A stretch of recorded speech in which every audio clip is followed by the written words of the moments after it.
Pamiarsa Pemkot Denpasar wau meduit lulas unit armada bus sekolah.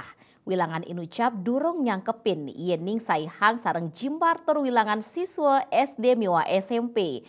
Punika mawinan kantos mangkin durung samian sisya kaayahin ngangge bus sekolah.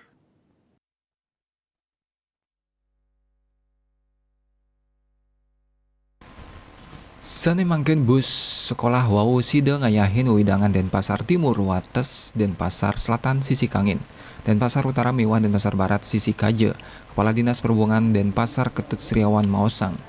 Kawentana armada bus sekolah rauhi mangkeun wenten 13 unit inggian bus ukuran sedang kapasitas pinih akeh sasur siswa wenten 4 unit.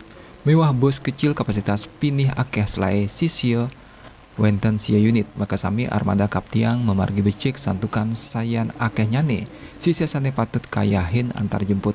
Ring rahina, dishub sidang ayahin antar jemput, sia ngatus kantos langkungan siu sisio.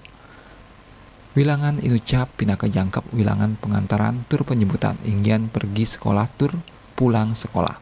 Asiki bus sekolah margi ping kalih putaran antuk jarak sane doh. Tur ping 5 putaran antuk jarak sane sedang. Ring warsane mangkin, paketan dane ngayahin sawetara 700 siswa inggian siswa SD miwah SMP. Ayahan antar jemput zona sekolah suang-suang. Paketan dane sane mangkin sampun munggah malih pendaftaran layanan sekolah. Dawag tanggal 10 Juli warsa kalih tali 3 likur daftar antre sane sampun katerima wenten sia dasa diri siswa. Asmara Putra, Bali Pos.